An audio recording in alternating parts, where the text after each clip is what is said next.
Dando continuidade à gloriosa termodinâmica, agora vamos estudar as suas leis. A primeira lei da termodinâmica, ela é uma consequência da conservação da energia. Então, quando um gás ele recebe calor, esse calor ele pode ser transformado em trabalho ou ele pode modificar a temperatura, variar a energia interna. Então, ao receber calor, esse calor ou ele se converte em trabalho ou em energia interna. Não tem como a energia calor ser destruída, ela vai ser transformada em trabalho ou em energia interna. Não esqueça que trabalho está associado com mudança de volume, enquanto que energia interna é associado à mudança de temperatura. Então, o calor que chega, ele se converte em trabalho ou ele varia a energia interna. É comum deixar a energia interna em evidência, então a variação da energia interna é igual ao calor recebido menos o trabalho realizado. Delta U é igual a Q menos o trabalho. Esta é a primeira lei da termodinâmica, que é uma simples consequência da conservação da energia. Nós podemos simplificar a primeira lei da termodinâmica por meio de alguns processos de transformação gasosa. Nós podemos analisar a transformação isotérmica, a isocórica ou a transformação adiabática. A transformação isotérmica é aquela transformação em que a temperatura é constante. Então, se a temperatura é constante, não há mudança de energia interna. O ΔU é igual a zero. Repetindo, a energia interna está associada com a mudança de temperatura. Se não muda a temperatura, não varia energia interna. Logo, nós podemos simplificar a primeira lei da termodinâmica para isso aqui, ó. ΔU é igual a Q menos o trabalho, já que o ΔU é zero, então o Q é igual ao trabalho. Quer dizer que todo o calor fornecido em uma transformação isotérmica é convertido em trabalho. E as transformações isocóricas ou isovolumétricas? São aquelas transformações em que o volume é constante. Já que o volume é constante, o trabalho é zero, porque o trabalho depende da variação de volume. Então, em transformações isocóricas, trabalho zero. Se o trabalho é zero, quer dizer que todo o calor fornecido será convertido em energia interna, ou seja, irá modificar a temperatura. E por fim, nós temos as transformações adiabáticas, que são aquelas transformações que ocorrem sem troca de calor com o meio. Então não há o ganho de calor, portanto o calor é igual a zero. Se o calor é igual a zero, nós temos que o ΔU é igual a menos o trabalho. Se ocorrer um trabalho, se houver uma realização de trabalho, esse trabalho retira energia do próprio gás. A energia interna do próprio gás acaba diminuindo. O exemplo clássico para aplicar as transformações adiabáticas vem com um desodorante. Vamos usar aqui o desodorante aerosol como exemplo. Acho que é o exemplo mais próximo do nosso cotidiano. Então aqui eu tenho um recipiente de desodorante. Esse recipiente ele está preenchido com gás a uma alta pressão e ele tem um certo volume. 90 ml é o volume dele. Quando você pressiona a válvula, o gás que está aqui dentro ele escapa. Então vamos mostrar aqui, ó, o gás. O gás saiu.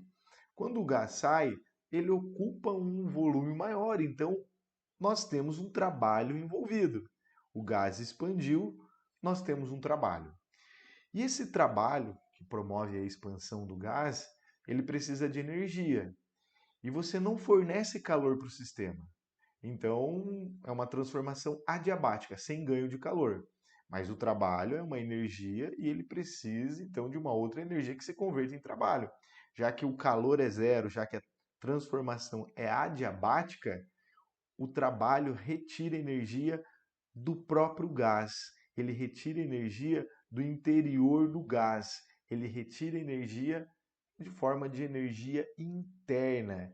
Então, a energia interna está associada com a temperatura. É por isso que o recipiente aqui de desodorante, ele acaba diminuindo a temperatura. Vamos voltar lá. Usar o desodorante, ao pressionar a válvula do desodorante, você não fornece calor, então a transformação ela é adiabática. Para o trabalho existir, para a realização do trabalho, a energia interna diminui. E a energia interna está associada à temperatura, é por isso que a temperatura do recipiente ela acaba diminuindo. Em transformações adiabáticas, sempre que houver um trabalho positivo, uma expansão, o recipiente, a vizinhança vai diminuir a energia interna, portanto, vai diminuir a temperatura. Continuando, caminhando já para a segunda lei. Para entender a segunda lei, nós temos que conhecer as máquinas térmicas. Máquina térmica é o equipamento que retira calor e converte esse calor em trabalho. Então aqui ó, nós temos a máquina térmica. Ela vai retirar calor de uma fonte quente, parte vai ser transformada em trabalho e parte vai ser lançado para uma fonte fria. O calor ele vai passar da temperatura maior para a temperatura menor. E ao passar da maior para a menor, ele atravessa a máquina que converte parte do calor em trabalho. Essas máquinas apresentam um rendimento.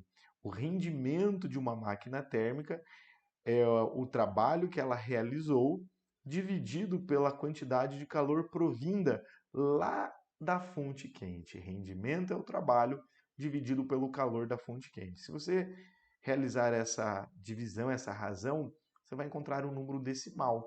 Se você multiplicar por 100, você terá o rendimento em porcentagem. A segunda lei da termodinâmica ela pode ser enunciada em termos das máquinas térmicas. A segunda lei diz o seguinte, que é impossível construir uma máquina térmica que esteja trabalhando em ciclos, ou seja, que comece um ponto, vai e volta para o mesmo ponto, de forma cíclica. É impossível construir uma máquina térmica que esteja operando de maneira cíclica, que retire calor de uma fonte quente e o transforme integralmente em trabalho. Não existe máquinas térmicas que apresentam rendimento de 100%.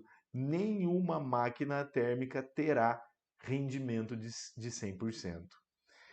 Intrigado com isso, um engenheiro chamado de Nicolas Sadi Carnot, ele começa a estudar as máquinas, porque ele não engole muito bem essa questão da máquina ter um rendimento, não ter um rendimento de 100%, e ele confirma que não tem mesmo como uma máquina ter rendimento de 100%, mas ela pode ter um maior rendimento teórico.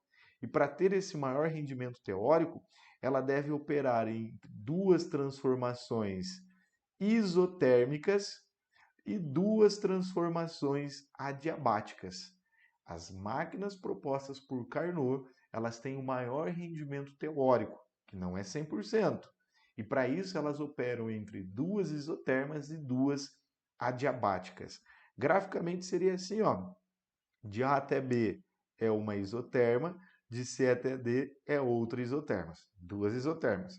Agora, de B até C é uma adiabática e de D até A é a outra adiabática, duas adiabáticas. Então aqui nós temos a representação do ciclo de Carnot. Quando uma máquina trabalha de acordo com essa proposta, duas transformações isotérmicas e duas adiabáticas, ela vai ter o maior rendimento possível, que não é 100%. E esse rendimento ele é teórico. O rendimento da máquina proposta por Carnot é dado por essa expressão. O rendimento é igual a 1 menos a temperatura da fonte fria sobre a temperatura da fonte quente. Não esqueça que temperatura sempre dado em Kelvin. É comum a prova fornecer uma máquina térmica que opera de acordo com a proposta de Carnot e colocar as temperaturas em Celsius. E aí você executa essa equação com a temperatura em Celsius, obtém tem um valor lá como resposta. Você marque depois, na hora de conferir o gabarito, está errado. Uma pegadinha, inclusive. Então, temperatura em Kelvin. A, As máquinas térmicas também compreendem as máquinas frigoríficas, um refrigerador. A diferença entre o refrigerador e a máquina térmica é que a máquina térmica ela é espontânea. O calor vai espontaneamente da maior temperatura para a menor temperatura. O refrigerador ele tira calor da menor temperatura e joga para a maior temperatura. Isso não é espontâneo, isso é forçado.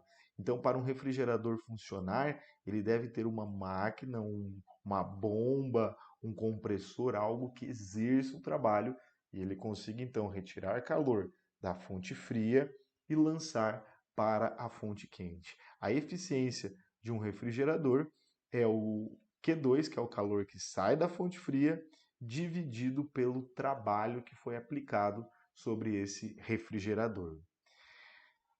Caminhando já para a parte final, a entropia. Isso também é muito estudado lá na química. A entropia ela está associada com a desordem. Quanto maior for a desordem, maior será a entropia. A entropia, que é a variação de entropia, é a variação de calor dividido pela variação de temperatura. E nós temos os processos chamados de irreversíveis e os processos chamados de reversível. O processo ele é chamado de irreversível quando ele não retorna espontaneamente ao estado inicial.